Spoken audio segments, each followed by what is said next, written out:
corner, talking stripes. Everything just seems to be working out for me right now. Where's my coffee? Why did I have to get my own Dr. Pepper? Okay, I gotta go.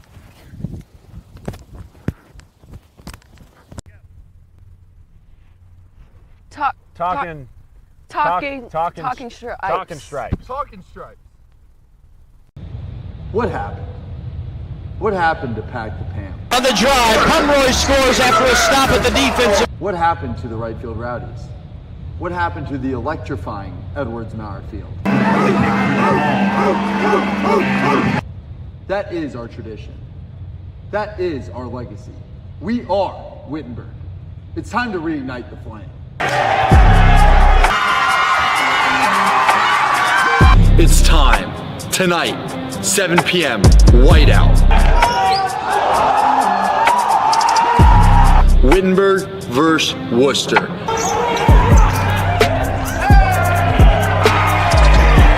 The greatest rivalry in men's Division III basketball. Pack the Pam. Beat Wooster. Tiger up.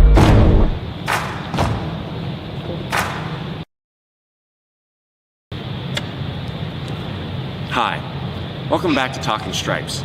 We know we usually are an athletic-focused show, but today I want to look at vocabulary. The word of the day is hold, grasp, carry, or support with one's hands. Here is an example.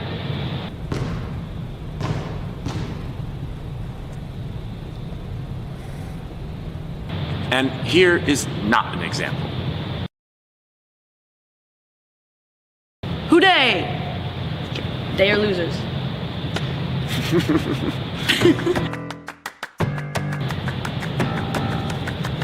got it. No, you're starting. Oh, I'm starting. You're right. How about that? Okay, starting off this week with women's basketball. What happens when an unstoppable force meets an immovable object? It doesn't matter. But take the Tigers over the Bishops. In by far the best win of the year, the Tigers were able to claim victory 70-61 over the battling Bishops, highlighted by a great performance from Taryn Cash, who was inserted into the starting lineup. The Tigers are on a good side of a 6-game winning streak of their own.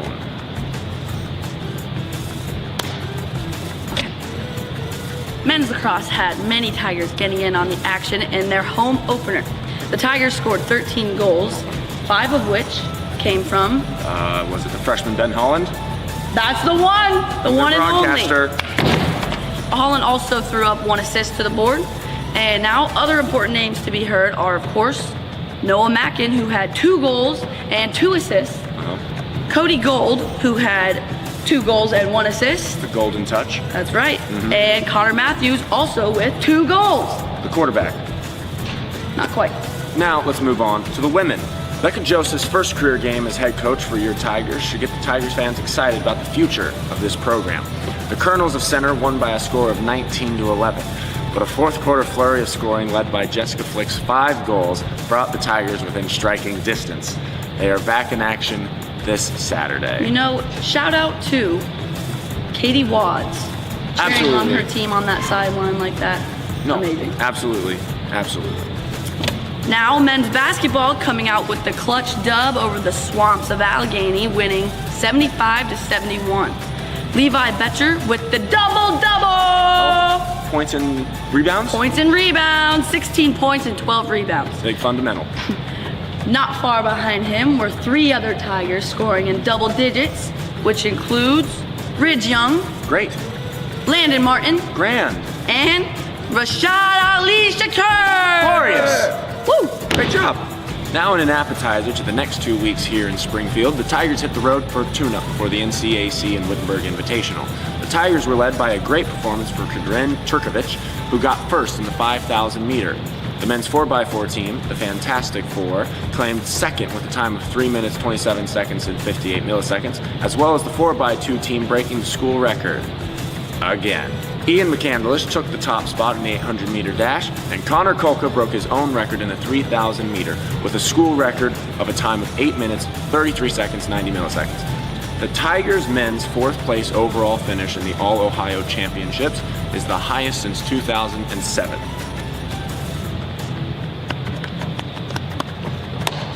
Now for men's volleyball, splitting the week going 2-2. First with a clean sweep against Adrian.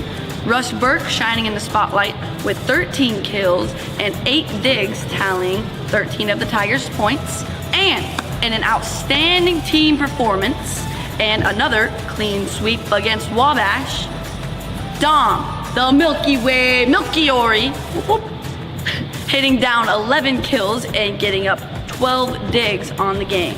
Also a big shout out to Aaron Georgie, who had 121 assists over all 4 games. Wow, 120. Another big shout out to Russ Burke for being named the Offensive Player of the Week. Can you run the errands tonight or do I? Well, I honestly, like, I don't even know if I have time. No, You know, neither do we I. I have mean, to- I have to call. Hey, oh, Coop. Perfect time. Come here, come here. Me? Yeah, come on over. So listen, I have a game tonight. Sam's broadcasting tonight. We need you to run some errands for us. I need more Dr. Pepper. We need a donations basket. We're accepting donations tonight. But I have a game tonight. What do you mean? I play tonight. I'm on the basketball team. We play at 8. Like, as the mascot? No, like I'm on the team. Wittenberg's team. Yes, Basketball. men's basketball. Played it out game. Are you- this past Saturday? Are you the Tiger? No, like I'm. You're so good at that. Yeah, you Justin. are No, good. Actually, no, that you're guy. so good. No, that guy I swear I'm on the team. No, okay.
One of the best rivalries in small college basketball is renewed here tonight at Pam Evans Smith Arena as the Wittenberg Tigers play host to the Wooster Scots. Hi everybody, Scott Leo with you alongside Sam Monachino. We are so glad you're tuned in.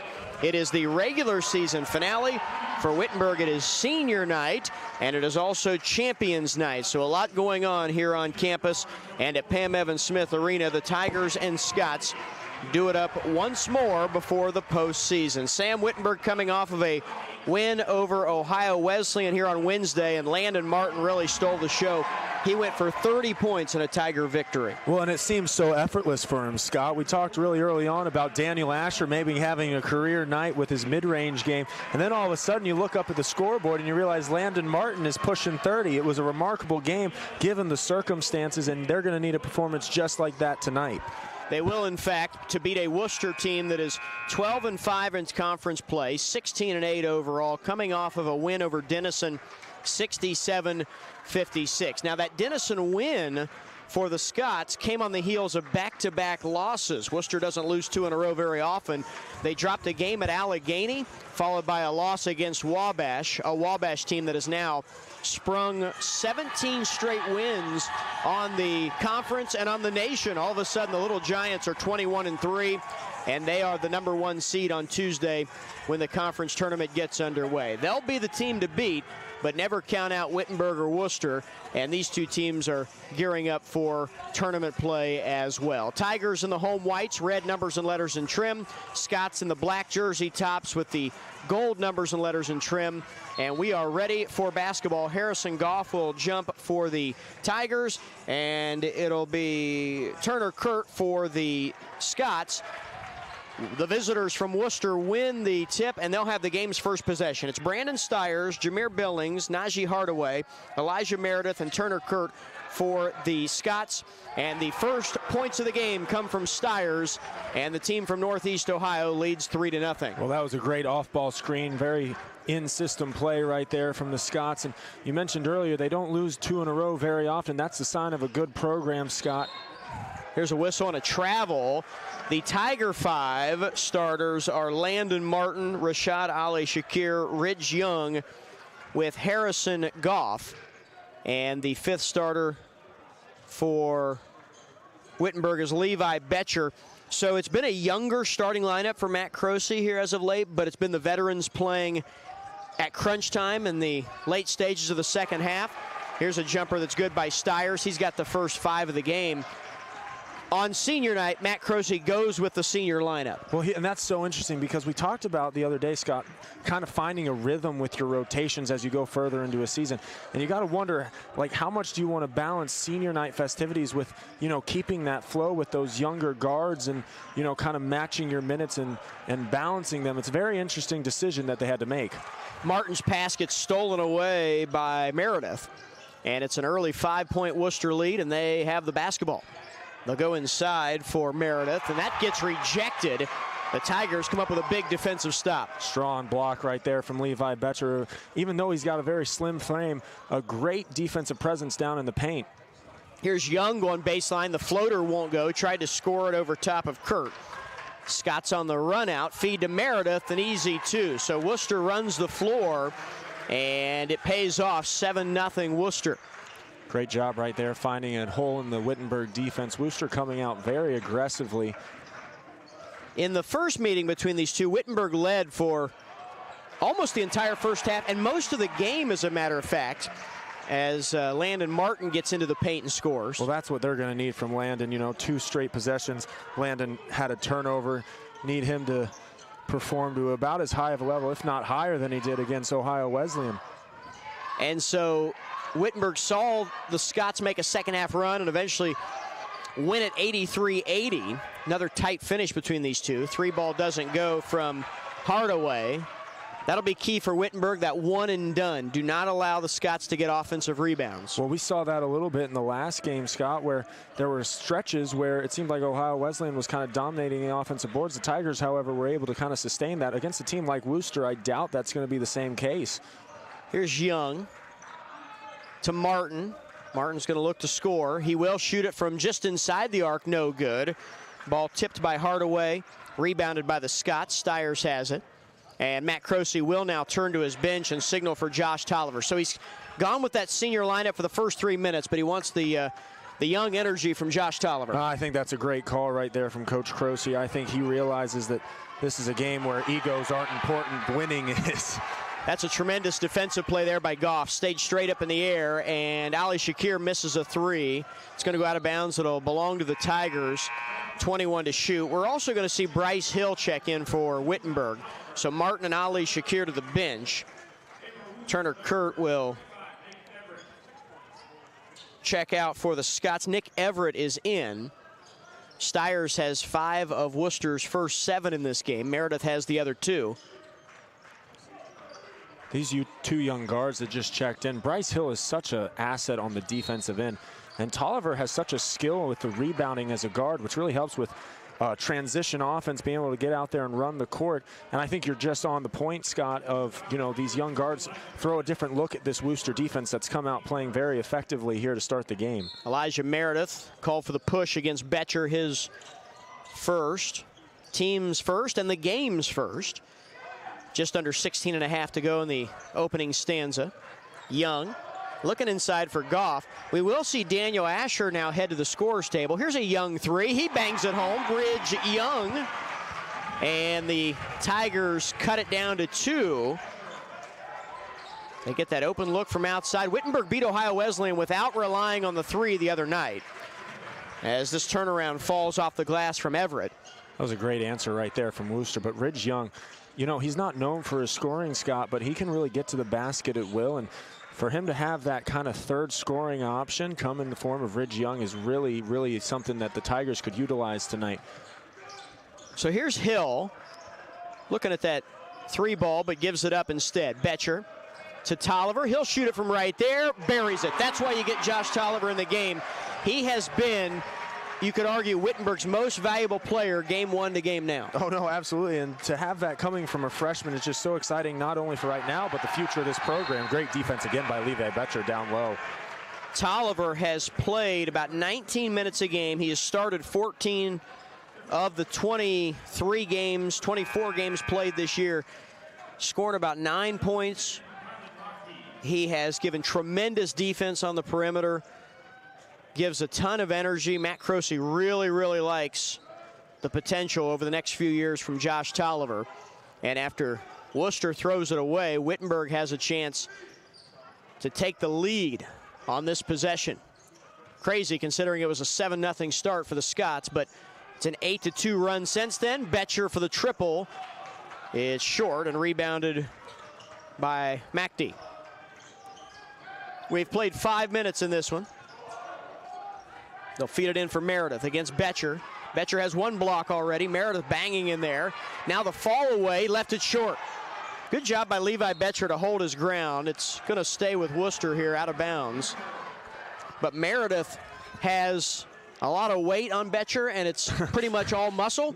And so Meredith is banging away in there, and Betcher does a good job of holding his own and forcing the miss. That sort of wiry strength Levi Betcher possesses, I think sometimes, oh, great cut off the screen. Yep, that was McD all alone, Kylan McD. And that's the second time that, you know, those off-ball screens have worked very effectively for the Scots. Here's a blocking foul as Ridge Young forces the issue on the drive. It's going to be on Warsler. Carter Warsler picks up his first, team's second.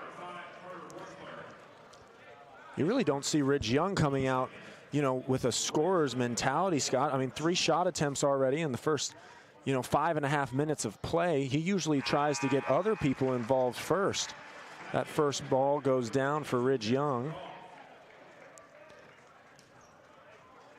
Cuts the lead back down to 2 for the Tigers.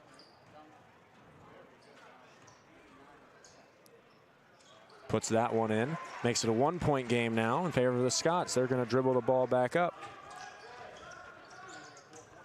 Tigers will pick up in their man-to-man here. Bryce Hill called right there for a reach-in contact foul.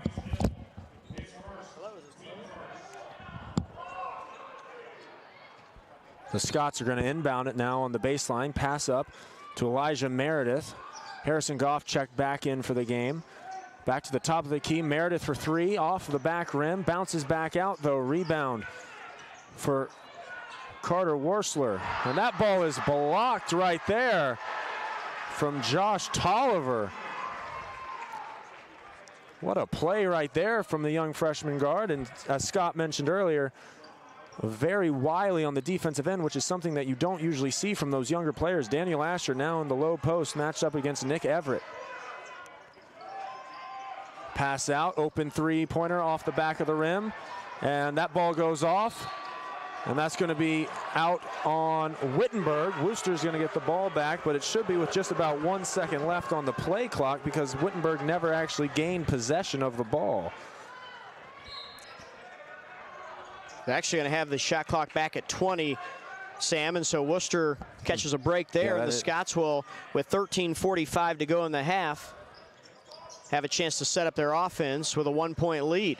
Here's a lefty three from Meredith. It's off the back of the iron, but a rebound for Worsler, an offensive board.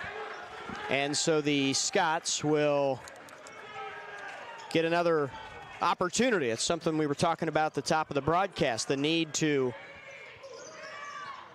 keep Wooster off the offensive boards. Fall away is good. That was kind of gator-armed by Meredith. No follow through. He just kind of flung it up there. I think he fell for the shot clock. The Wittenberg students were counting down the shot clock a few seconds early, and he thought he had to rush. It goes in, so it doesn't matter. You see, but Scott, that's exactly what we're talking about. It's heartbreaking. You're down one if you're the Tigers, and you allow 3 offensive boards, including, and then, of course, oh, great defensive play right there. Harrison Goff trying to track it down. Goff goes to the floor after they gets fouled. Yeah, how about that? Nick Everett's called for the foul, trying to track that loose ball down.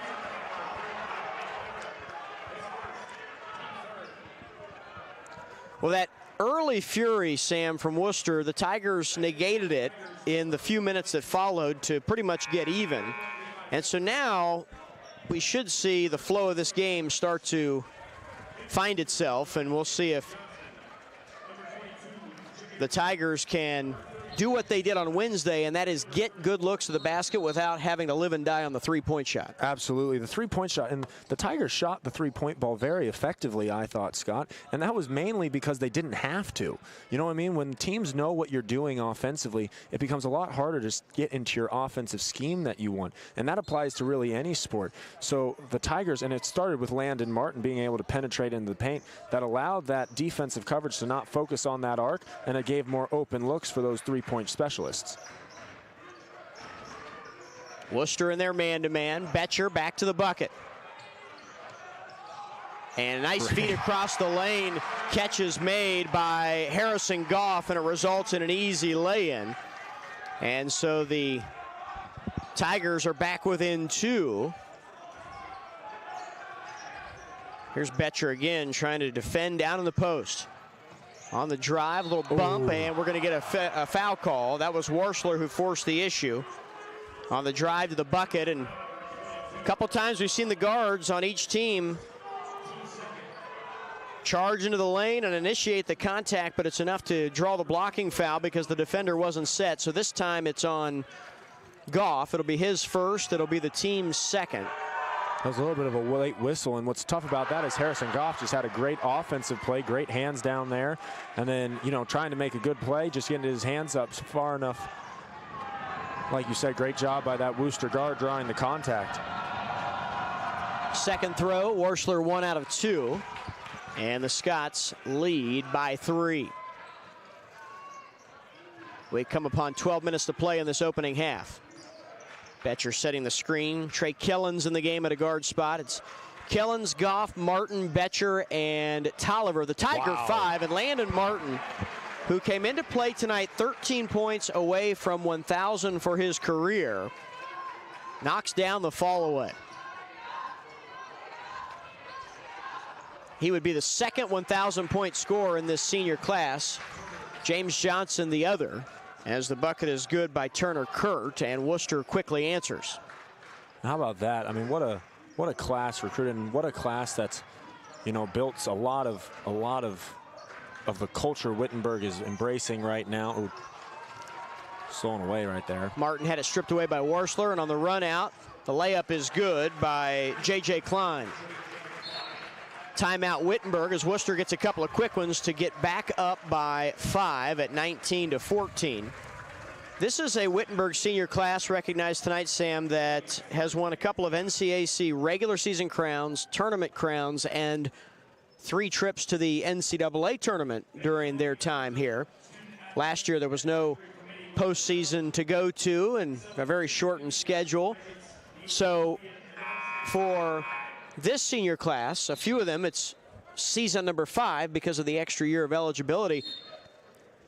But they've got a chance to go to 4 NCAA tournaments when there were 4 possible tournaments to go to. They're going to need to win the conference tournament next week, but the opportunity is there. Well, no, and as someone who, like, you got to give them so much credit for what they've done athletically, but as someone who is a current senior and gone through a similar sort of college experience as them, the little side thing of COVID that for the last 2.5 years, I mean, the college experience is such an interesting thing, and it's already about growing up. And the fact that they've been able to, you know, keep their head down and continue to work as hard as they have and have the success they have with all those outside factors is something you have to commend all these athletes for. Here's Martin, and it's stolen away from Landon. Quick hands on the steal from Billings, but the Tigers get it right back. Levi Betcher. You got to wonder if Landon Martin is pressing a little bit. Senior night, knowing the stakes right here. 4 turnovers already for the guard that I think had maybe 1 in the last game. So yeah. Tigers have to be, you know, better at taking care of possession of the ball. Here's Killens, a lot of contact and a foul call. It'll be on Hamilton Johnson.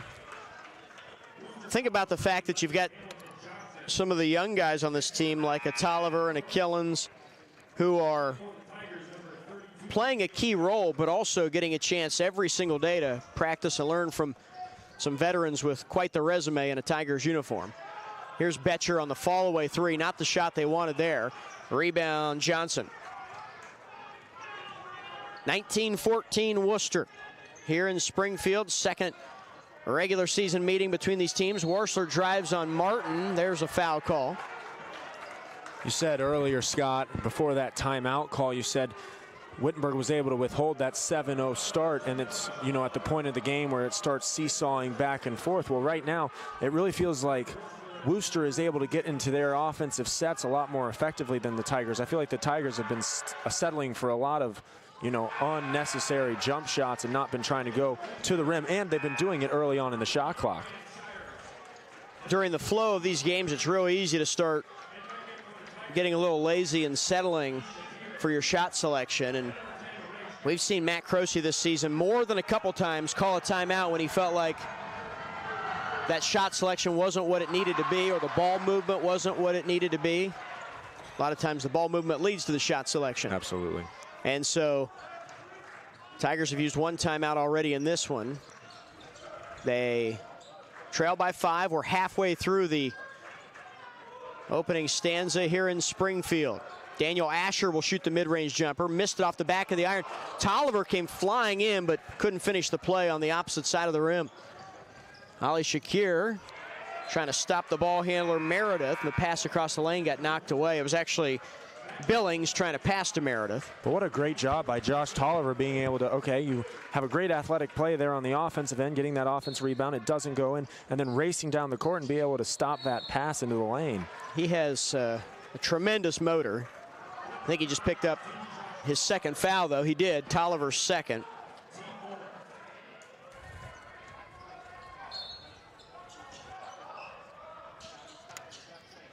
Jumper from Stiers is going to miss, and then a late whistle.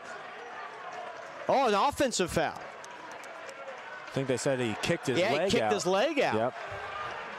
Now, you see that leg get kicked all the time, but you don't see it called very often. No, I mean, great job by the referee right there. Or, you know, I think we always talk about, Scott, just consistency in the call, right? Like, so if you aren't going to call it for one team, don't call it for the other. But I think that sets a tone for the rest of the game. Don't try and get cheap fouls. Young off the screen, throws wild to Tolliver, who does corral it. 15 on the shot clock. Ali Shakir. Here's Betcher. Guarded by Meredith. Meredith got his foot on it, trying to bounce it inside for Asher. That'll be 20 on the shot clock again. 9:22 on the first half game clock. Winner of this game will be the number 2 seed in the conference tournament beginning on Tuesday. Either way, both these teams will play on their home court in the quarterfinals. Wittenberg's going to end up playing one fewer conference game because of a game against Allegheny that was canceled, not postponed, canceled because of COVID. So Wittenberg is currently 11-5 in the conference. Wooster is 12-5. And Ali Shakir, a little shimmy, a dribble, step back, boom. Well, oh. Quick up pass right there from Wooster. Long three, no good. Betcher another rebound. Levi's got those long arms to go with the long sleeves, and he snatches it out of the air. It's not easy to get those rebounds down low. And Levi Betcher just got a double-double in the last game. He was so effective at not only knowing the trajectory of the ball, but having the strength to go up and get it. We say he's kind of a wiry, 6'6", whatever he stands. But Levi Betcher, you have to give him so much credit for the amount of strength he puts on that frame. On the drive, Betcher baseline, can't finish off the glass, rebounded by Stiers of Wooster.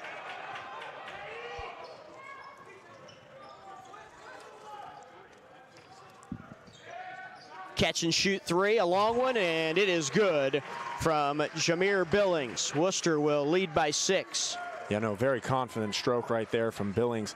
He caught it in stride, and he did not hesitate at all. That was a very effective three-point shot. Asher trying to set the screen at the top for Young. Ali Shakir feeds Asher near the elbow. Tried to lob it in for Betcher. We're going to get a hold on Stiers. Betcher, as he tried to pull away to go get that ball, got grabbed. Stiers kind of grabbed him on the wrist and wouldn't let him go. So that'll be the second on Brandon Stiers. It'll be team foul 6 on Wooster. Wittenberg's been whistled for 4. Well, isn't that what makes Levi Betcher such an impressive offensive player as well? Is he's able to kind of go into that arc area for the three-point shot. Oh, offensive foul. Asher tried to screen for Tolliver, and it's an illegal screen. But I was saying, Lee, with Levi Betcher's offensive arsenal, him being able to kind of realize matchups and say, okay, three-point arc not working, get down low on a lower guard when you get them switched on in a pick-and-roll situation, very heads-up play, forcing them into that foul. But then Wittenberg unable to really capitalize off of Wooster errors because they then match them with an error of themselves. That pass was errant, trying to throw it back to the screener who had turned his back. Nice feed to Tolliver, give Ali Shakir the assist. So the mistake from Wooster leads to a turnover and an easy Tiger bucket. And guess what? Here's another turnover, and Ali Shakir missed the 3. If that goes in, the roof comes off this place. Well, you got to give the student section a lot of credit. I mean, so far Wooster struggled with free throws over on that side of the court, but, energy is not an issue right now inside Pam Evans-Smith. And I don't want to be that guy, but that's actually not the shot you want there after the turnover. Probably a drive. Maybe get numbers on the turnover in transition, but nevertheless, Ali Shakir, if you're going to have somebody shoot a quick 3, that's probably the guy you want shooting it. No, absolutely. But I agree. I think that, sometimes the moment can kind of sweep you up. And here's an open 3 from Tolliver. He'll hit it. So that will get Wittenberg within 1 possession. It's 24-21, 6.5 to go until the break. That three-point shot is such a equalizer, and to have a guard like Tolliver be able to give it to you on a consistent basis is so key for this Wittenberg offense. On the drive, a whistle and a foul against Ridge Young. It'll send Billings to the line to shoot 2.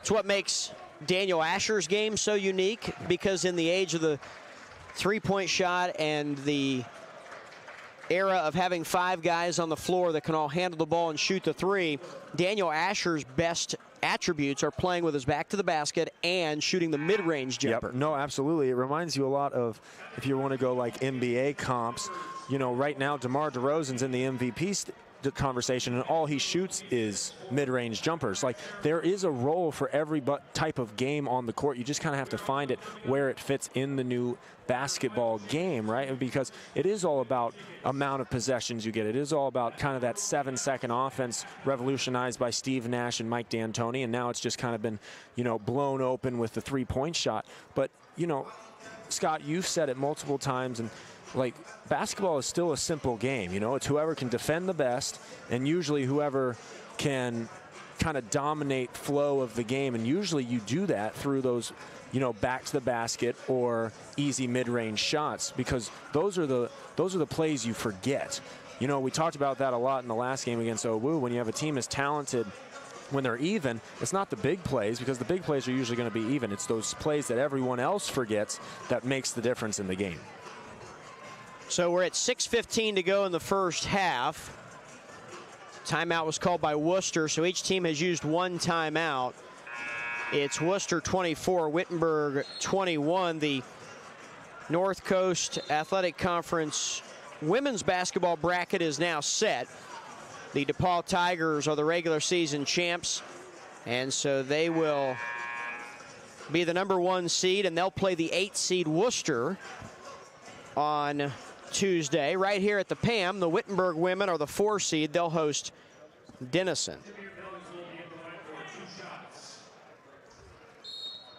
So here is Billings at the line to shoot 2.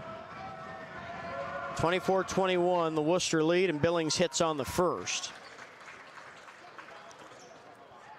Tigers are 8 of 18 from the field. Wooster is 10 of 19. So Wittenberg about 44%, Wooster 53%.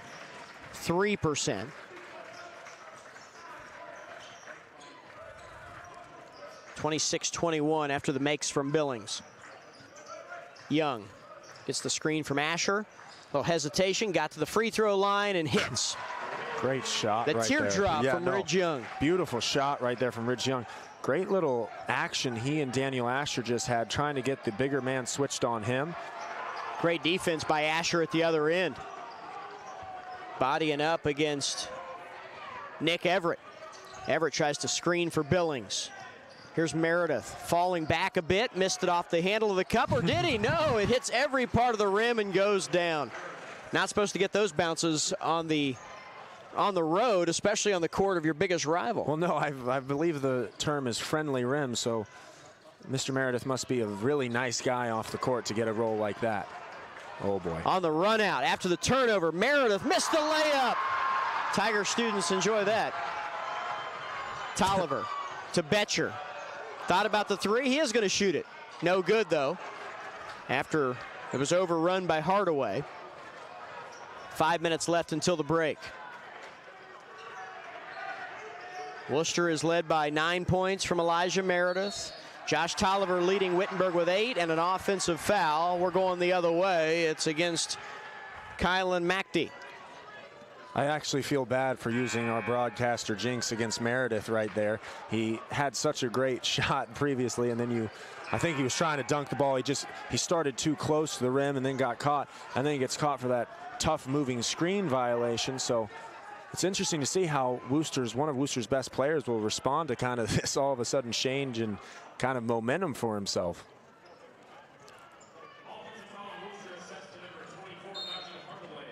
Oh. It was on Hardaway. I thought they called on Meredith. Well, I thought they said 10 McD originally. And I think that's where the confusion was.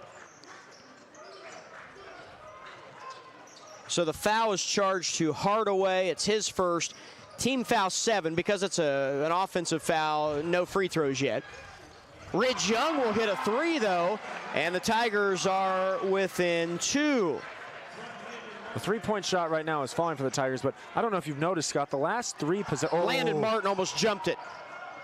The last 3 possessions, they've been able to get Harrison Goff posted up on Billingsley, and that is a height disadvantage for Wooster that Wittenberg has got to be able to take advantage of. On the drive, there's Billings with the answer. 6 Wooster turnovers, 5 for Wittenberg. Rebounding is 11-7 Wooster. Scots only have 2 offensive boards, though. Wittenberg 1. Wooster trying to sweep the regular season series between these two programs, the two winningest programs in NCAA Division III history.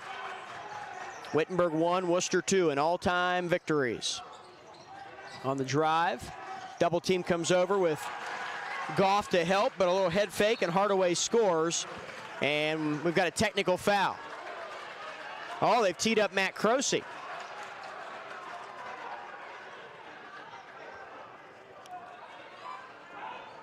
And again, Scott, it's things like that, it's plays like that, that even though sometimes in the moment feels like it might be something to spur on your team, with a game as crucial as this, you just have to be able to keep your emotions in check like that. Croce's still going after the official. One official in particular. Free throw is no good. Is that Matt Croce's first technical of the year? It might be. I do not recall another one. Have to go to the archives, but I don't remember him picking one up. I don't remember seeing a lot of technicals given out this season, to be honest. I feel like the refs have done a pretty good job of, you know, letting players kind of communicate with each other and the refs, but sometimes they feel like it just goes too far. I would pay good money to hear what Matt Croce just said. Well, I feel like we've seen over the last few years, and maybe this is just my experience, but we've seen officials be much, much more lenient with the coaches, but maybe a shorter leash when it comes to the players. We've seen players pick up quick technicals a couple of times this year that must have just been one magic word that set them off. But they've been pretty good about letting the coaches do their thing. Here's a missed three from the wing. It's 33-26. Wooster now by 7, which matches their largest lead, and it matches the start to this game. There's a block for Betcher as he comes over and swats it from Hardaway. We've got 3 minutes left until half. Bryce Hill's out there for the Tigers with Betcher, Martin, Young, and Goff. I don't know that we've seen a coach get teed up this year on either team. I genuinely cannot remember one. Here's Martin for 3. Missed it off the back of the iron. It'll be rebounded by Everett. And the Scots on the run out here trying to extend the lead. Kick to the top of the key, 3 ball, banked it in. My, oh my, Nick Everett off the glass. And Wooster's up 11. Back the other way on the drive, missing the layup was Landon Martin. Josh Tolliver is gonna check back in for him. We're down to 2:13 left to play until half. And now another stoppage. Oh, we got another technical. It's on Landon Martin. So we have seen a couple tees against players this year on various teams. And here's another one. Well, it's just, you know, and Wooster's going to start making those free throws, especially when they start going to the other side of the court in the next half when they don't have to deal with the student section in their ear, you know, right next to them. The Tigers have got to come out in the second half and be a little bit more composed. I feel like they kind of let the moment get to them today with some of the really bad turnovers and bad mistakes that they've been making that we haven't seen from them in the last few games, to be honest. Both free throws are good from Hardaway. So it's 38-26. We've got 2:13 to go. First half, Scott Leo, Sam Monachino on the Tiger Sports Network. Glad you're tuned in wherever you may be on a Saturday night that feels like February here in the Buckeye State. It's cold outside. It is. It's supposed to be 60 tomorrow, though. Go figure. Back to the bucket. Here's Meredith backing down on Betcher again. Spins, got caught too far into the bucket. Loose ball. Meredith grabs it. Stick back is good. And it's 40-26. It's a 14-point Wooster lead. It's not only their largest, but it doubles now that 7-point lead they had out of the gates tonight. We're going to get a Wooster foul. It'll be a 1-and-1 coming up. It's on Elijah Meredith. So that's his second coming here late in the half. You have to give Elijah Mara such credit right there for being able to stay with that play after that great defensive block from Levi Betcher, but the ability to kind of see it cascading off the back of the rim and be able to track it down and put it right back up. I think the reason he was able to score that is because it's not like he had to regain himself. He was able to catch the ball and put the ball right back up. Betcher misses the free throw. It's a 12-0 run here for Wooster. It was 28-26 after Ridge Young hit a three, and that's been only about 2.5 minutes ago on the clock. So in about 2.5 minutes, it's a 12-0 Wooster run. It was 28-26. So they've scored 12 in a row, and they've got the ball here. 1:20 to go until half. On the spin against Asher. Air ball, but on the opposite rim, the follow no good, and they reset the shot clock by mistake. That's a shot clock violation. The horn didn't go off. Somebody hit the trigger even though the ball didn't touch the rim. Well, great catch right there from the referee on the court being able to call that out. Because you think Matt Crosey's been upset now. Imagine if Wooster was able to get an extra 20 seconds to try and score, especially on this run that they're on. Tigers trying to snap this 12-0 streak that is going against the home team.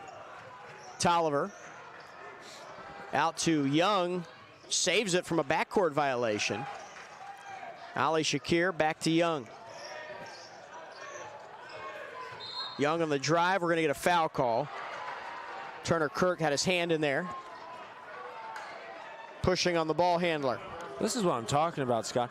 There just seems to be no flow to the offense. I don't know if you noticed that. It seems like we're having trouble getting into some sets that are giving us good looks at all, and it seems like the last 10 seconds or so of every shot clock kind of devolve into, okay, I have the ball, I'm just going to try and put my head down, and that's happened to Landon a couple times, that's happened to Josh Tolliver a couple times, and the issue is that's leading to either bad shot selection or turnovers. Young makes the first one. That'll end the 12-0 Wooster run. The difference between tonight and Wednesday's game against Ohio Wesleyan, the Tigers were excelling in their half-court offense in that game. Tonight, their points have come off turnovers or when things have been a little discombobulated, but when they've had to set up shop and play the half-court, they have not really, as you're saying, been able to find much of a flow or get the kind of shots they want. In the corner, that's a travel. It was caught by Hardaway, and he shuffled his feet before he put it on the deck. That happens a lot, actually, in these games, like more than I would actually expect from, you know, basketball players of this skill. But I think that sometimes you forget just the most basic of. It's just a complete mind lapse because you're so focused on putting the ball in the basket. Yep. Just start trying to do too much too fast. Young will dribble it out here near midcourt. We've got 15 seconds left in the half. Young, 10 on the drive to the corner. Ali Shakir spins, falling away. The three is airballed. Not the shot the Tigers wanted there either. Could have kicked it back to Young for a three. And this shot will be after the buzzer. It will not count either way from Hardaway. That's how the first half closes. 20 minutes of basketball in the books here at Pam Evans Smith Arena, and a 12-0 run over the last almost 4 minutes of the half. Well, that's the difference in this game. As these teams go to their respective locker rooms, it's Wooster 40 and Wittenberg 28. Stay with us, more to come from Springfield on the Tigers Sports Network.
And our final team from the fall, NCAC championship team, the Wittenberg Tiger women's volleyball team, coached by Evelyn Paris Miller. The Wittenberg women's volleyball team posted a 22-9 overall record and going 7-1 in NCAC matches.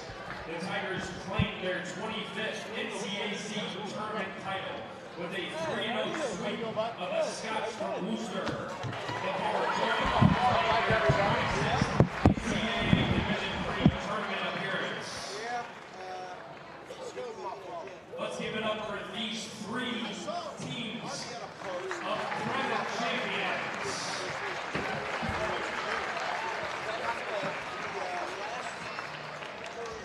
And now we'll dive a little bit into the past. First up, we have the 1966-67 men's basketball team, head coached by Owen Miller.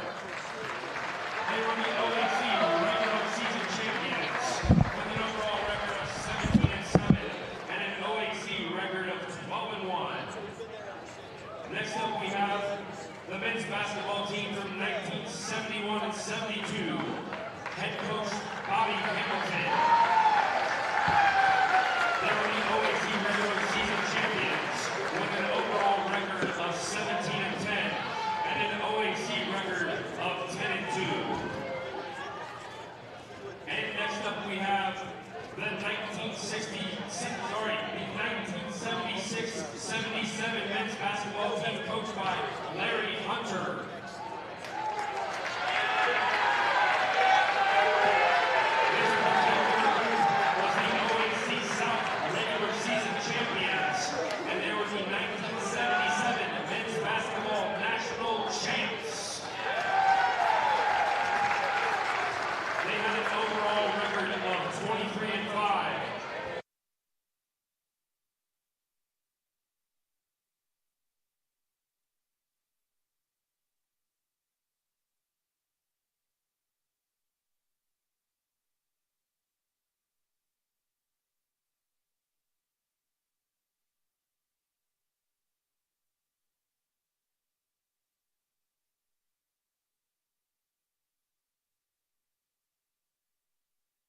Record of 25-8 and an OAC record of 12-4.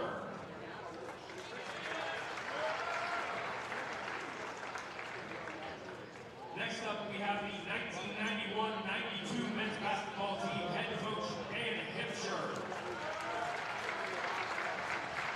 This team was the first NCAC regular season champs in school history with an overall 23-6 record and an NCAC record of 15-1. Next up, we have the 1996-97 men's basketball team, head coach Bill Brown.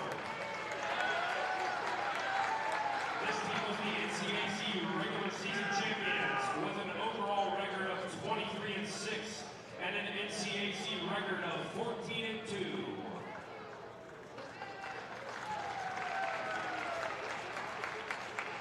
Next up, we have the 2001-2002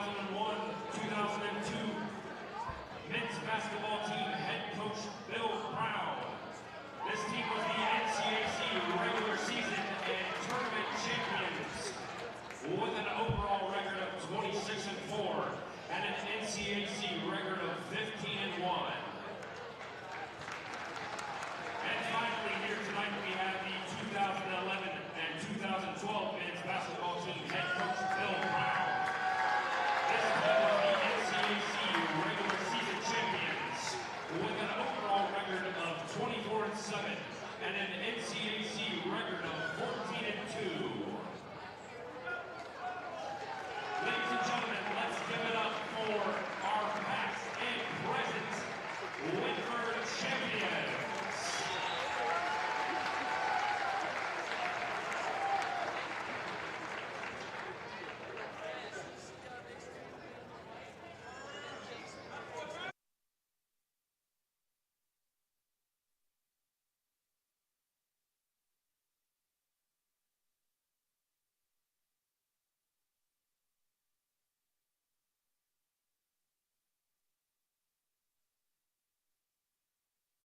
corner, talking stripes. Everything just seems to be working out for me right now. Where's my coffee? Why did I have to get my own Dr. Pepper? Okay, I gotta go.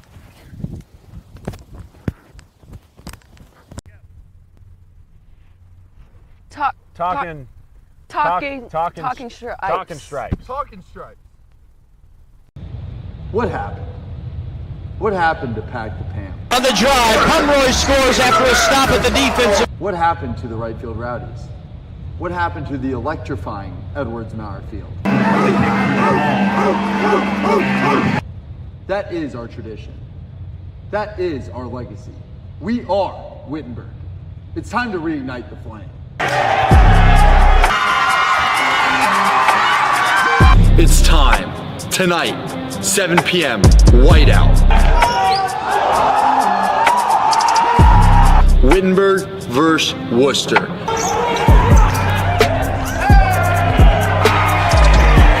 The greatest rivalry in men's Division III basketball.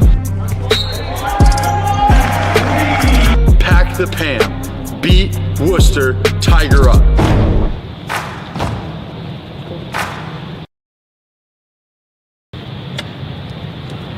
Hi, welcome back to Talking Stripes.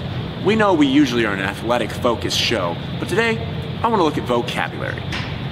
The word of the day is Hold, grasp, carry, or support with one's hands. Here is an example.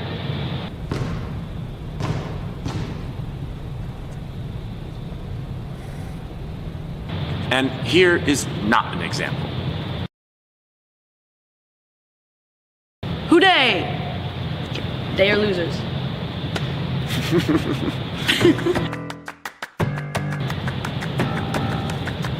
got it. No, you're starting. Oh, I'm starting. You're right. How about that? Okay, starting off this week with women's basketball. What happens when an unstoppable force meets an immovable object? It doesn't matter. But take the Tigers over the Bishops. In by far the best win of the year, the Tigers were able to claim victory 70-61 over the battling Bishops, highlighted by a great performance from Taryn Cash, who was inserted into the starting lineup. The Tigers are on a good side of a 6-game winning streak of their own.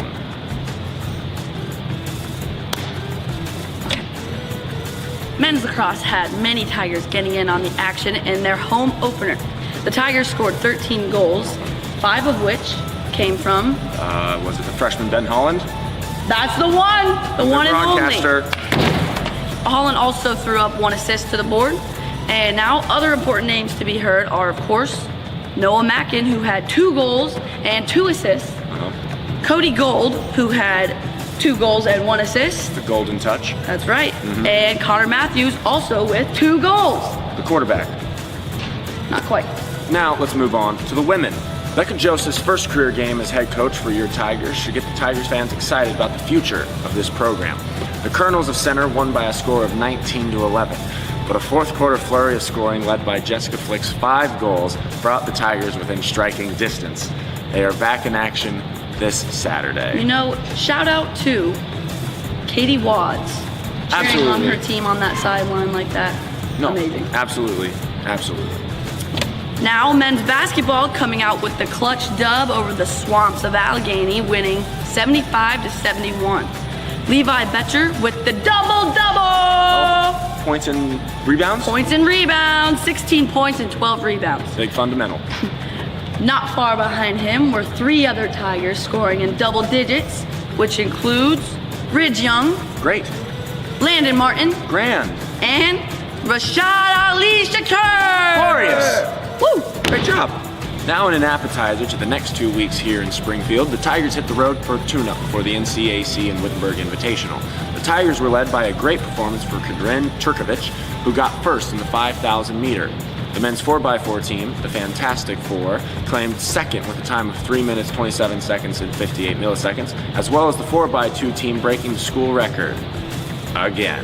Ian McCandlish took the top spot in the 800-meter dash, and Connor Kolka broke his own record in the 3,000 meter with a school record of a time of 8 minutes, 33 seconds, 90 milliseconds. The Tigers' men's 4th place overall finish in the All-Ohio Championships is the highest since 2007.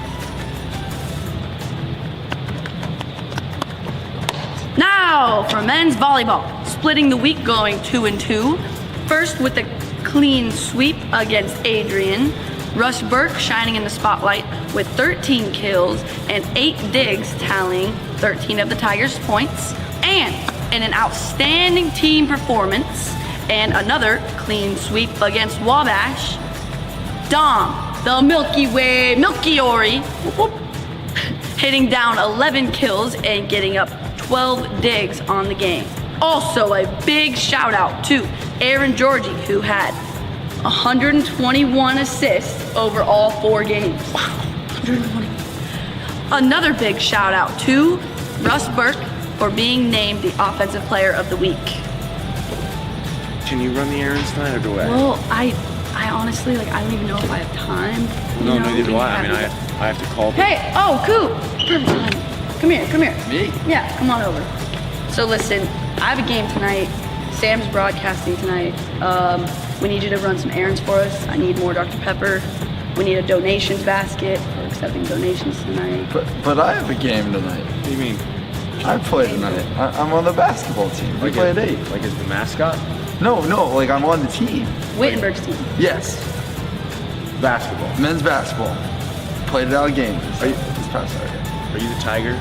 No, You're just so good at that. Yeah, you are no, good. Actually, no, that you're guy. so good. That guy I was- swear, I'm on the team. No, okay.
Wooster leading Wittenberg 40-28 as we get set to start the second half here on the Tiger Sports Network. Alongside Sam Monachino, I'm Scott Leo. Thanks so much for joining us. We are without the coach Jim Scobie tonight. He is in our thoughts and prayers as he recovers from a medical emergency. And Sam, if Coach Scobie were here, he'd talk about 2 things. He would talk about defensive effort and rebounding on one end of the floor and shot selection and moving the basketball at the other end of the floor. The Tigers have struggled in both of those categories at times tonight. And this is a Wooster team that doesn't necessarily shoot the ball all that well, but the Tigers gave up 40 in the first 20 minutes. Well, yeah, I mean, the numbers totally reflect exactly what the coach would be talking about, too. The Tigers right now sitting under 40% shooting for the day at 38.5, compared to field goal percentage for Wooster at 53.6. Offensive rebound totals 3-1, but 3 of them came on one possession where they ended up getting 3 points out of it. So, I mean, all those possessions come back to matter. Tigers need a much cleaner second half if they want to have a chance at capturing that second seed in the NCAC tournament. 8 turnovers for the Scots, only 6 for the Tigers.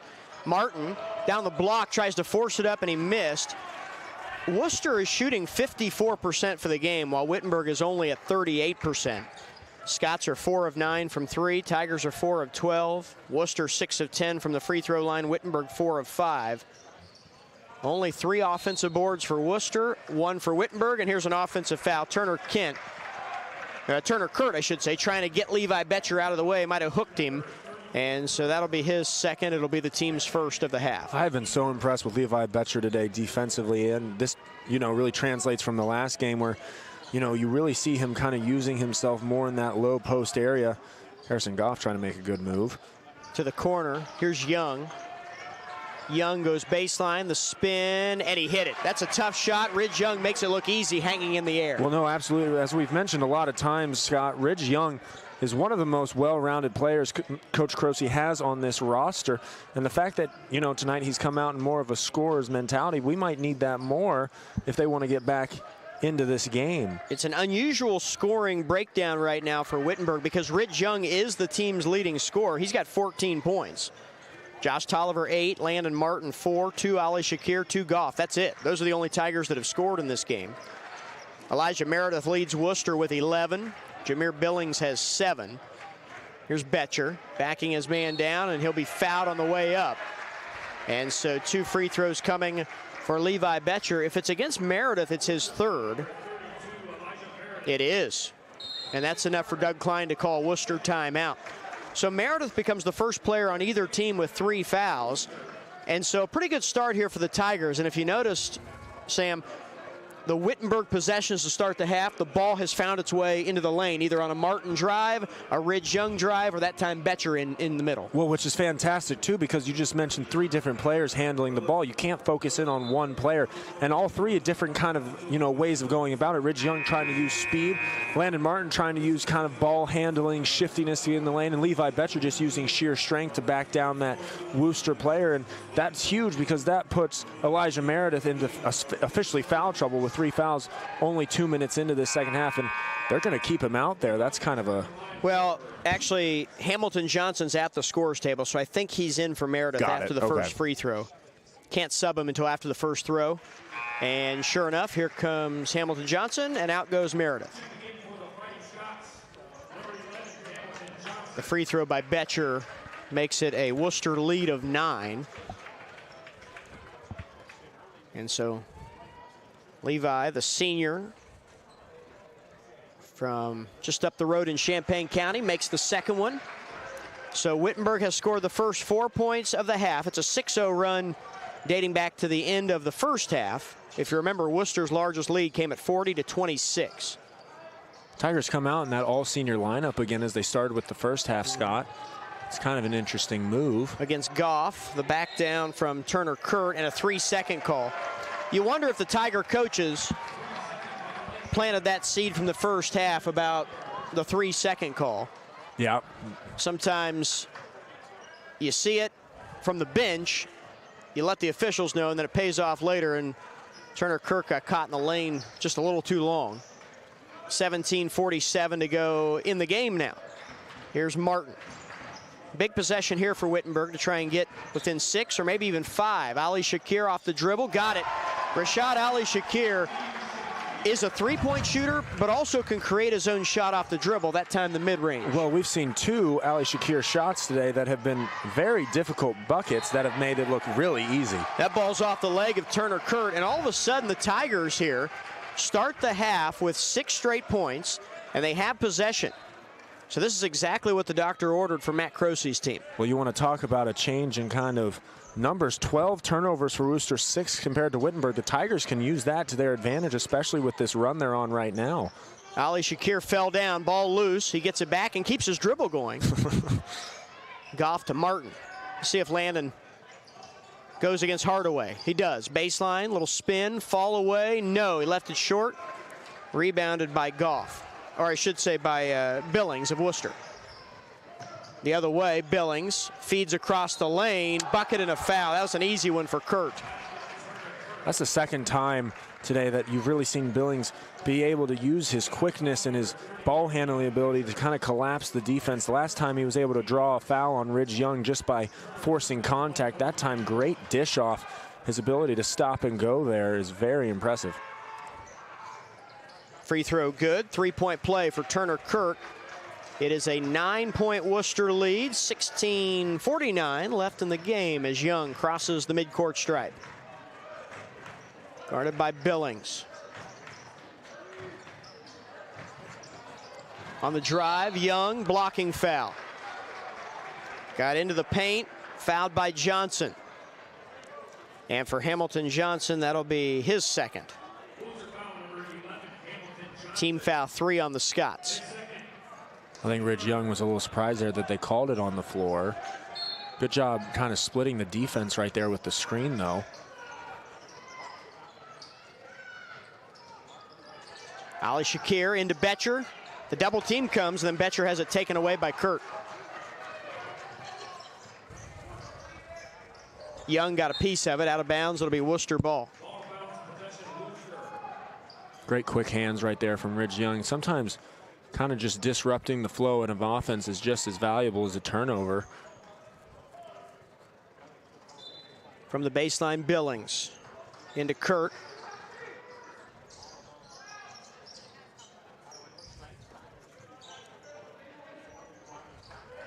Billings off the screen, feeds Stiers. I think it drew some iron, maybe barely, but way off the mark still for Stiers. He's the shooter on this squad. Martin. Young.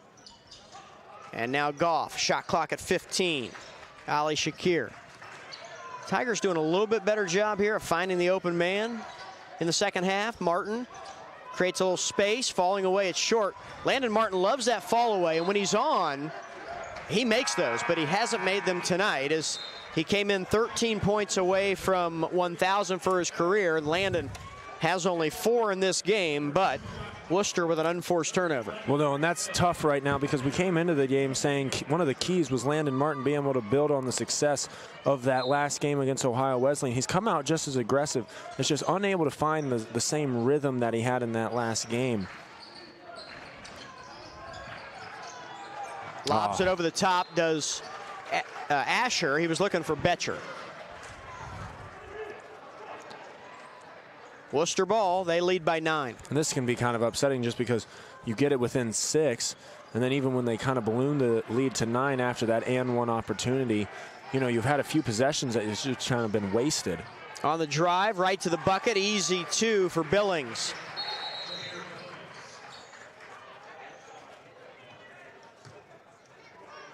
The official stopped play as Betcher was throwing it in. I'm not sure why. Betcher was trying to grab it and get it in quickly.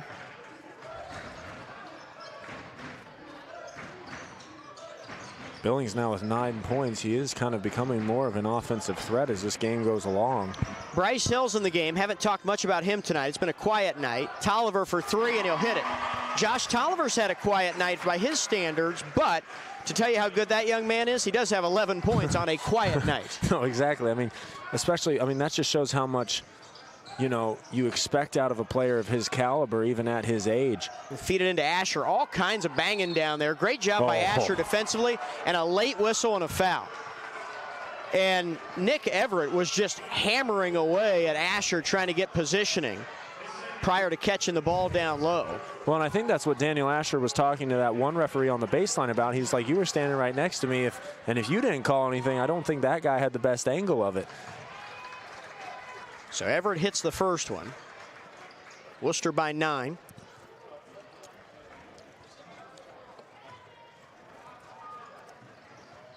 Second throw, no good. Betcher the rebound. Here come the Tigers. Ridge Young trying to drive it, had it poked, gets it back.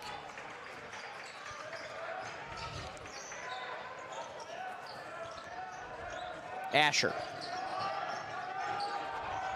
Here's Hill for 3. Off the mark, ball tipped, and the rebound run down by Hardaway. Worcester could get the lead back to double digits here. There's a whistle and a foul on the baseline drive. Hill fouls Stiers. First on Hill. Actually, it's his second. You're so right 3 about Bryce Hill, though, right now. Bryce Hill is, you know, he could be a very key contributor for the Tigers going forward in the NCAC tournament. And they've got him guarding Stiers. It's a tough matchup. Stiers can shoot it. There's a drive. Another late whistle after the Stiers miss.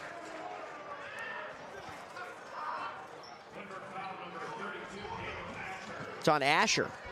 And actually, the reason it was late is because it came on the rebound, I guess. They're calling it on the floor. So it'll be Goff in for Asher.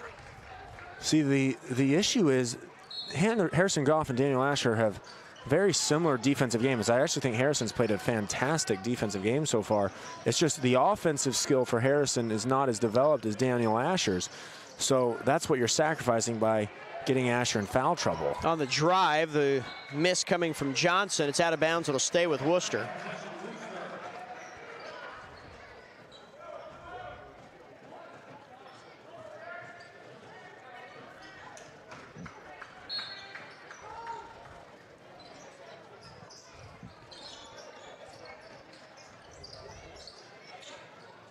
Wow. That one's good from the corner. It's a 2 from Jameer Billings. Billings really starting to find his groove in this game, kind of as that primary ball handler. It's a lead of 11 here for the Scots. Betcher in the corner. Here's Young. Betcher, got it. It's a big shot for Levi Betcher. That's one thing the Tigers have done really well today. Whenever the game starts teetering, they have a really good counter punch. It's just a matter of, can they continue to keep Wooster kind of on edge until they can put something together to come back in this. Ball volleyed on the rebound. Run down by Everett, who drives, and the reverse layup is good.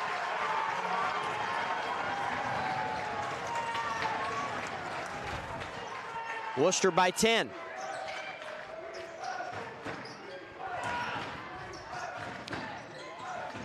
That pass stolen away. Heads up play by Billings. No, great job anticipating what Ridge Young was going to do with that ball. He actually didn't follow him. He went right to the flaring out Harrison Goff. Very heads up play by Billings. Stepped on the sideline, out of bounds. It'll be Wittenberg ball. This is the 123rd all-time Wittenberg-Wooster meeting. Scots lead the series 63-60. Tigers, the all-time winningest D3 program. Worcester is second.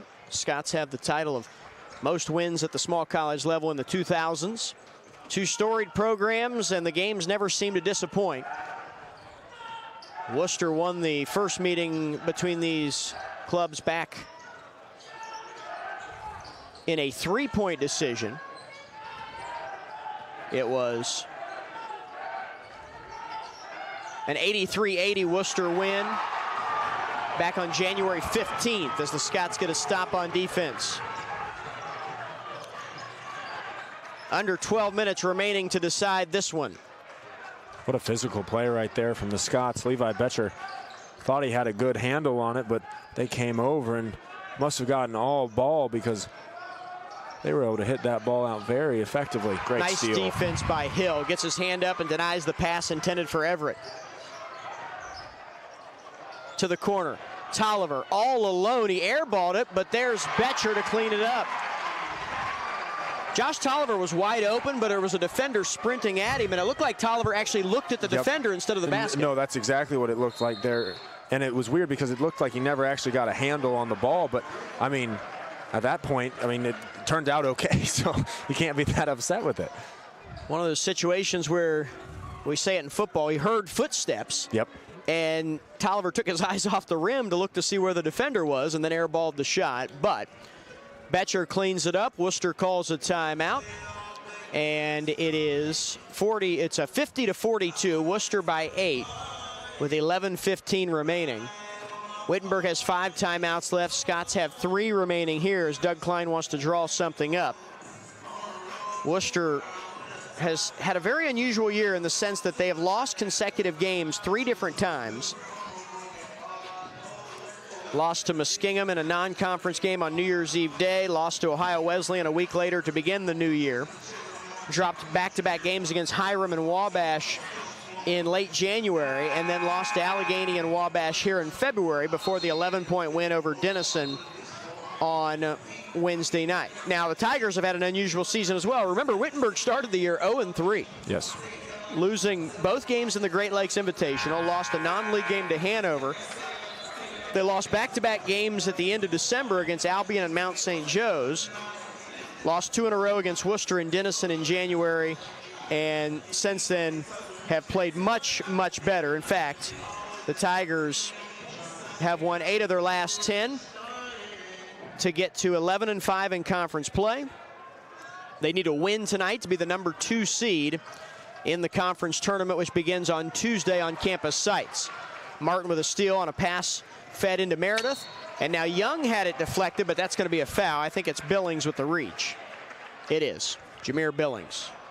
You know, it's so interesting the way that this season has developed for the Tigers, at least, because I remember us calling the Tigers games last season, Scott, and we said this is a very young roster that these games are going to be very useful in developing kind of a culture set for next season. Well, you then had to reintegrate all of those seniors that took a break last season. So sure. All of that work you paid off, it took another. So, the beginning of that season, this season has been all about trying to reintegrate them into a team that was kind of forming last year. And the Tigers now are just starting to come into form. And the problem with that is it's now do or die time. Now, I feel like I've been saying this since 2 years ago when Wittenberg was about to play in the Sweet 16 at Mount Union, and it was a Tigers team that was good enough to get to the Final Four and maybe even beyond. But it's just been weird, right? Yep. Everything about it has been unusual. These are two teams in Wittenberg and Wooster playing on the final day of the regular season in a game that neither one of them is going to win the conference title. Here's a 3 from Betcher. Ball volleyed after the miss, and Meredith runs it down. So Wabash is going to win its first basketball conference championship. Remember, they entered the league back in 2000. It was the 99-2000 season. And this is their first regular season conference championship. There have been, since then, by the way, only a couple of occasions where neither Wittenberg or Wooster has won the conference title, and both times it's been Ohio Wesleyan. 2014-15 and 16-17, those 2 seasons.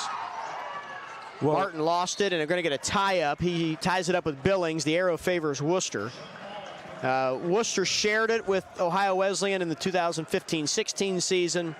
And then, of course, every other year it's been Wittenberg, Wooster, or both, with these teams sitting at the top of the standings. Well, what's so interesting about it, Scott, is you can see COVID affecting not only basketball but also football, with DePaul claiming their first football championship this season. Wow, great shot. There's a 3-ball and a big shot here for the Scots, because it, with 9.5 minutes to go, puts Wooster back up double digits. It's a lead of 11 on the made 3. Here's Hill for 3. He'll connect, and so Bryce Hill answers, and the lead is back to 8. No, great shot right there from Bryce Hill, being able to match the shot from Brandon Stiers. The last thing I don't think the Tigers want, though, is to get the Scots hot from 3, because at a certain point you're only going to be able to match for so long. On the drive, Billings uncontested. I don't know how that happens. Ridge Young gets beat off the dribble. Must have thought he had help. Well, he must have, and that's what we said earlier. Billings are very impressive with getting to the rack. Foul as Landon Martin was driving. This will be on the floor. It'll be team foul 6 against Wooster. It's on Worsler, his second. Now, both these teams are good enough to win the conference tournament next week, but likely they're going to have to do it in Crawfordsville, where Wabash is obviously really good anyway, winners of 17 in a row, but on their home court, they're even tougher to beat. Oh, no, absolutely. But as we mentioned last week against OWU, I mean, you can say the same thing with them as well.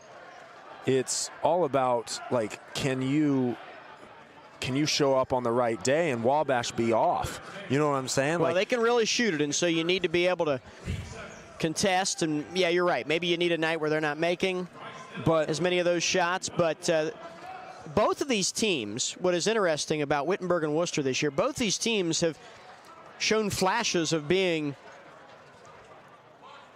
top 25 caliber teams, conference championship caliber teams, but neither one has done it consistently. So now you get to the tournament, and that's where basketball is different than, say, football, where you kind of get that fresh start. And over the next week, somebody's going to earn an automatic NCAA tournament bid. No, absolutely. And, consistency is so interesting, especially in basketball, because when it clicks, it can go for a really long time. That's why March Madness is so electric, right? Because you never know. Loyola Chicago could click at the right time and be able to beat Duke any day of the week. And that's what the Tigers are kind of banking on. They have the talent. We've been talking about that. And Wooster has this talent, too. It's all about, can they click it at the right time? Worcester's lead is 8. 8:18 left to play in the game. Here's an open three for MacD. No good. Got a foul on the rebound on the floor. It's going to be on Wittenberg. It's on Bryce Hill. His third. So that's 3 on Hill. 7 Worcester team fouls, so Wittenberg's in the bonus. 5 Tiger fouls. So Worcester getting closer to shooting free throws. A little body bang in there and a missed shot from Hardaway. Great defense from Bryce Hill, being able to absorb the contact and stay in on him. Betcher 3, no. Tolliver the rebound, follow no. Tip off the glass, and then it's corralled by Worsler. Wittenberg shooting 41% from the field. Worcester at 54% on a Worcester team that doesn't shoot it nearly as well as some of their teams of the past. But there's an open three for Worsler, and the Scots are up by 11 again. Well, right there, you just saw Josh Tolliver get lost a little bit with his defensive assignment. You noticed they had to be directed back, and by that time, Worsler with a wide open three-point shot on the other side of the arc. Great shot right there from him. Tigers tonight are 7 of 19 from behind the arc. Worcester is 6 of 14. Turnovers, Worcester's turned it over 17 times to Wittenberg's 11. Total rebounding, 26-13. So Worcester has, in the second half, separated themselves on the glass. Only 5 offensive boards. 3 offensive rebounds for Wittenberg. But if the Tigers are going to make a run, it might have to come pretty soon. No, absolutely. I mean, 7:45 remaining. That's still plenty of time. But the way that, it's not feeling like the Tigers really have a consistent offensive weapon that they can get the ball into. Levi Betcher everyone seems just a little bit off. Well, Ridge Young's the leading scorer. That's unusual, 14 points. Josh Tolliver has 11, Levi Betcher 7, Bryce Hill 5. Landon Martin's 2 of 11 shooting and only has 4 points. No, and that's really tough right now for the Tigers, especially knowing what they kind of needed from him today. And he's going to stay on the bench with 7 minutes, 45 seconds remaining. Now, Stiers is the Scots leading scorer for the season, 16 a game, but he only has 8 tonight.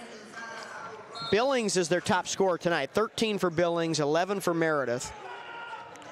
Everett has 8, Hardaway 5, Kurt 5. What's so interesting about this lineup right now for the Tigers is it's really 5.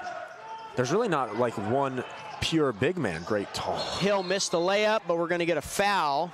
Boy, this is a late whistle.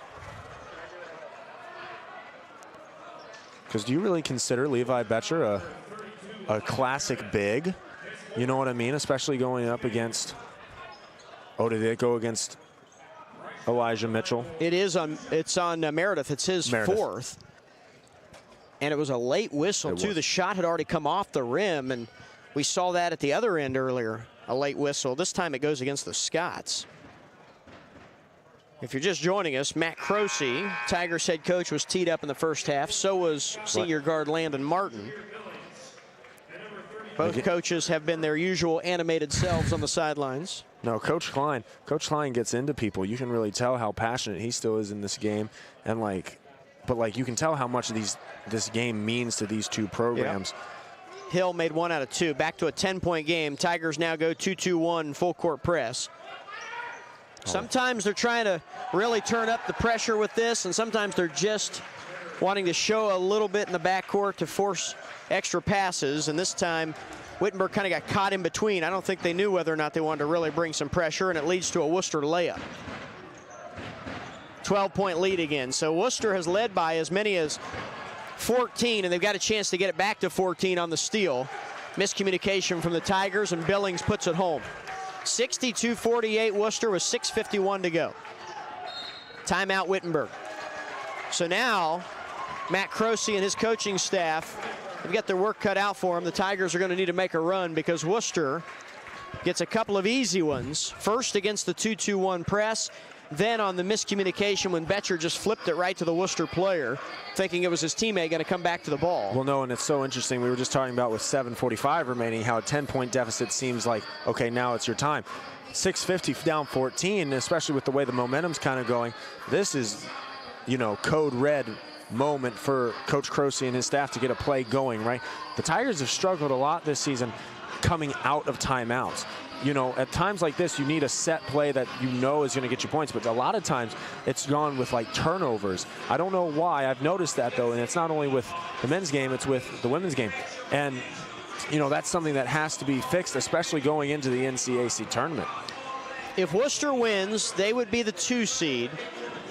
Wittenberg would become, I believe, the 4 seed because of that game against Allegheny that was not made up. You'd have Ohio Wesleyan at 12-6, and then you'd have Wittenberg at 11-6. And that is very big for seeding because that means Wittenberg would have to face Wabash in the second round, if I am correct.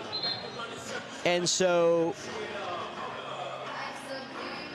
I'd be curious, you know, to see, depending on how this plays out, because Denison is 11-7.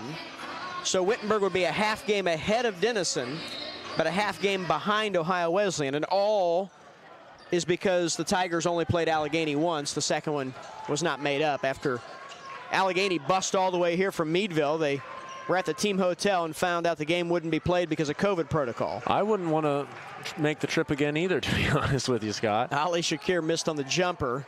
So out of the timeout, Tigers come up empty, as you were saying, Sam. Wooster with the basketball, trying to pick up a big road victory here on the final day of the regular season. On the drive, Ali Shakir lost his footing, and an easy lay-in for Hardaway. Yeah, no, just a really strong take right there from Najee Hardaway. 16-point lead now for the Scots. We've got a foul on the floor. Martin drove it to the rack, but on the floor, fouls on Hardaway, his second. Meredith, by the way, on the bench with 4 fouls. We'll see how late Doug Klein goes before re-entering him with a 16-point lead. He can be patient. Free throw good by Martin. Top 4 teams will host on Tuesday in the quarterfinals. 5 through 8 will go on the road. That really is the beautiful thing, though, about playoffs, right? Really, all you got to worry, you don't have to worry about anything that happened in the past. You just have to worry about winning the next one. Oh, great move. Off the screen, Worsler goes right to the bucket, easy 2.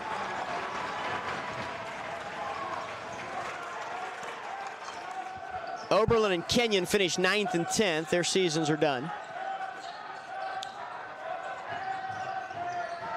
66-50. Betcher will launch a 3. No. Tigers are in trouble now. 5:35 left to play. And those are 2 out of the 3 first possessions out of this timeout. You get a uncontested on the drive. Martin will foul him. So again, Wooster guard drives to the bucket, goes right around the Tiger defender as if the defender thought there was going to be help defense there, and there wasn't. No, I mean, Ridge Young just got caught in the exact same situation as Landon Martin right there. Good job at least being able to get a hand on the arm of Hardaway to make him earn it at the line, but it just seems like the Tigers are a little bit more lackadaisical out there than you'd expect with a team with a chance to. You've seen how quick and athletic Landon Martin is, and that was a play where he didn't initiate that quick first step. Instead, he kind of glanced over his left shoulder as if he was looking for his teammate there, and there wasn't anybody there. No, I mean, just miscommunication.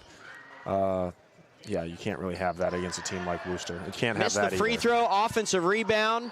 The follow is no good, and now it'll be Wittenberg ball. So Najee Hardaway gets another opportunity there, but can't convert.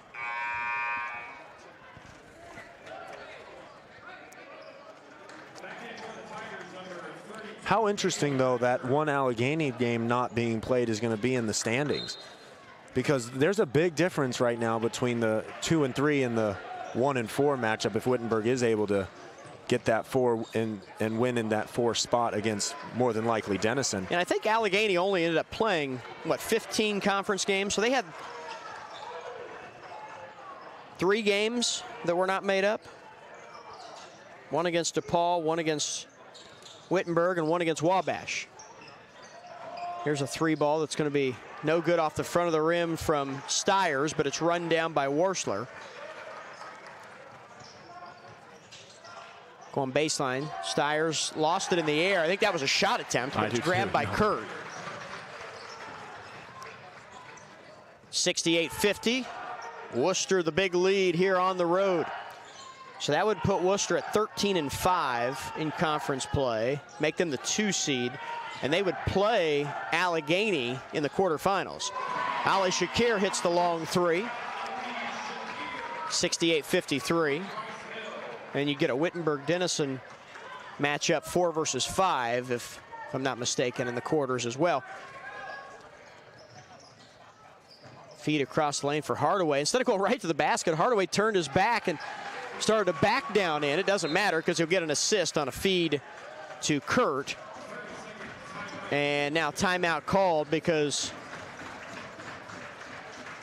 one of the Wooster players lost a shoe. Hardaway lost his shoe, and Doug Klein calls a timeout with 4:01 left to play. So it's 70-53, Wooster with the lead. Tigers will have the ball coming out of the timeout.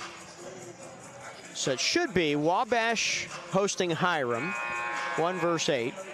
Wooster hosting Allegheny, 2 verse 7. Wittenberg would be the 4 hosting Denison, the 5, and Ohio Wesleyan would be the 3 hosting DePaul, if I'm not mistaken. The official bracket will be out shortly after this game is over via the conference office. Beautiful. And so we will all get a chance to print off our brackets and begin tournament time. March Madness. No, I mean, I think you really look at it right now, and I think Wittenberg is probably exactly where they should be, seeding-wise, the way that the season's kind of gone. I would say they probably are, you know, the 4th or 5th best team in the conference, the way they've played in the regular season. I think Wooster came out tonight and was the better team, whether that be because of Wittenberg mistakes or just Wooster forcing them into it. But Wittenberg has a lot of work to go. Ali Shakir was trying to free up some space to shoot the 3, and he got a little too cute and he traveled. Carter Worsler on defense there for the Scots. So Killens will apply a little pressure in the backcourt.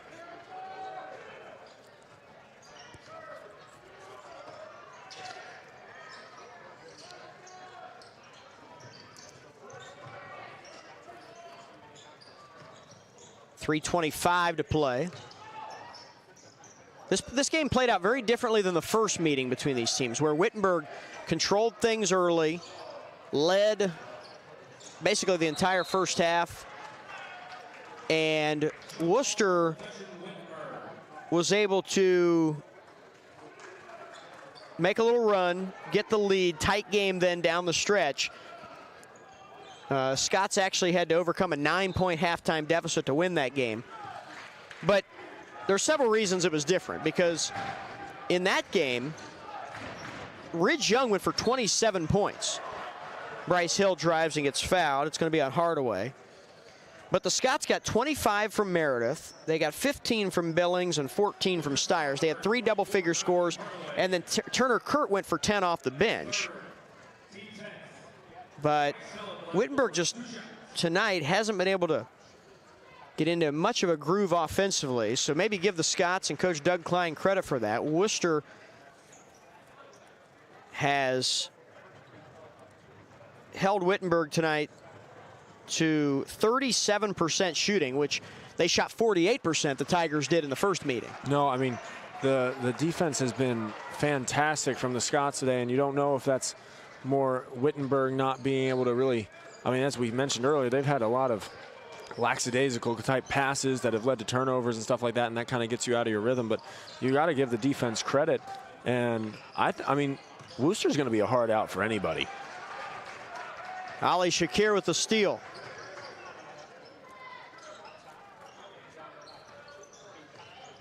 Killens spins in the lane. The youngster gets the shot free, but it rattles out. No, Trey Killens, I mean, that's something that's so amazing, is you have all these great young guards. I think Coach Croce is going to have to work a lot on the offseason developing these young bigs that they have with a lot of talent. But, I mean, you look at Trey Killens, Josh Tolliver, Bryce Hill, obviously a junior, but you know he's coming back next year. You have a lot of talent at the guard position. You got to get some of these bigs like Daniel Asher some help. Great look there on the bounce pass to Stiers. He reaches double-figure scoring. 10 points for Stiers tonight. Wooster by 17. Long three for Ali Shakir, and he airballed it. Tolliver saves it. Asher was running the wrong way to grab it. Here come the Scots.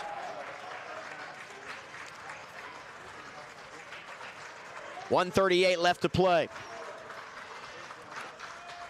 So Wooster, after losing back-to-back games there late in the season, will end the year with a couple of good wins, beating Denison by 11 at home on Wednesday. And they're going to win here in Springfield against their biggest rival tonight. The Tigers, on the other hand, seem to find their mojo here late in the year, winning 8 of their last 10. And they had one coming into tonight, 6 of the last 7. But they're going to lose on senior night and on champions night. Tigers were honoring past championship squads here this evening, players and coaches from conference regular season, conference tournament, and NCAA tournament championship teams on hand tonight. Nice banquet before the game, or a meal, and chance to visit with great alumni and some tremendous basketball players that have played here over the years. Oh no, absolutely. They also were able to honor the volleyball and soccer teams that just were named NCAC champions this last season. It was a really cool celebration. Kind of had young and old out there, the newest champs and then all the basketball champs over the years. A bucket here and a foul on the drive. Fouls on Kurt. It'll send Tolliver to the line to shoot one. 74-57 with 1:09 to go. Again, you gotta give Josh Tolliver so much credit. Missed the free throw. Oh. Yep, Tolliver's played hard again tonight. He's at 13 points. So Ridge Young is going to finish, it looks like, as the leading scorer, unless Tolliver gets another bucket. 14 for Young, 13 for Tolliver. Those are the only 2 Tigers in double figures on a team with this much firepower. No, it's kind of what, and the wildest thing to me is, you know, with the amount of offensive skill you have here, as Wooster's going to drive in. Nice hustle play by Bryce Hill, but he can't save it. Well, here's part of the problem. Landon Martin, only 6 points, 2 for 11. He struggled tonight, and he'd be the first to tell you that. Levi Betcher started hot and finished 2 for 9 with only 7 points. Rashad Ali Shakir was 1 for 5 from behind the arc. So there's 3 guys that are prolific scorers who didn't get enough done in the realm of what is normally their strengths. Well, no, absolutely. I mean, if you look at the starting lineups of the seniors that came out today, you know, you had probably the 2 most efficient players. Well, there's a 3 ball as the shot clock is expiring. It is good from J.G. Gillard, and that'll make it a 20-point Wooster lead, 77-57 with 30 seconds to go. So here's the good news. It all starts over on Tuesday. The NCAC tournament begins. Quarterfinals, the top 4 seeds will host as the tournament gets underway on campus sites, and then the quarterfinals going into next weekend at the site of the highest remaining seed. A steal, a 3 ball, airballed by Cooper Lewis with 5.1 seconds remaining. Lewis is telling his teammates, I didn't get a chance to warm up. Right, I think that's exactly what he's saying. That's really funny. He's telling the Wooster bench. That'll do it. 77-57, the final from here at Pam Evans Smith Arena. The Scots win it. They'll be the 2 seed in the conference tournament. And it looks like the Tigers are ticketed for the number 4 spot come Tuesday night. Sam, always a pleasure to work with you. It's been a fun regular season, and now we'll get ready for the postseason. Yes, sir. Can't wait. For Sam Monachino, this is Scott Leo saying thanks so much for being with us here in Springfield. Wooster wins it 77-57 on the Tigers Sports Network.